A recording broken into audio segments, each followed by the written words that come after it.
Российский газ дорожает ежегодно, поэтому у населения, особенно у тех, кто проживает в сельских населенных пунктах юга автономии, возникают сомнения, смогут ли они осилить отопительный сезон. Этим вопросом сегодня уже задаются многие, не только бедные населения. Поэтому старые методы наших предков, обработанные новыми технологиями, могут выручить зимой, особенно жителей сел. У нас спроектировано на минус 25, если ниже температура, тогда дополнительно с электричеством. Тут 3 тенна и дает уже энергию.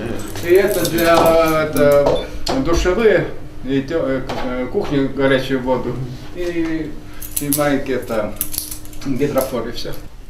А биомасса у вас популярно использовать для... Древесина. Да. Вот как я сказал, Бухну мы уже построили, планируем и Семеру делать, тут и у нас делается... Как на биомассу?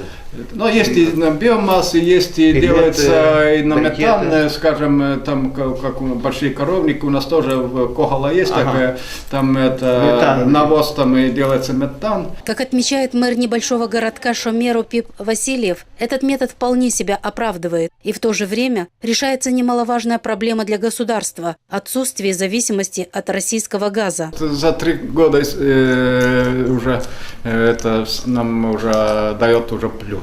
4-я зима уже. И, конечно, тем более, что это мы не зависим от российского газа. Мы все-таки уже, можно сказать, что мы выключились с этой проблемы.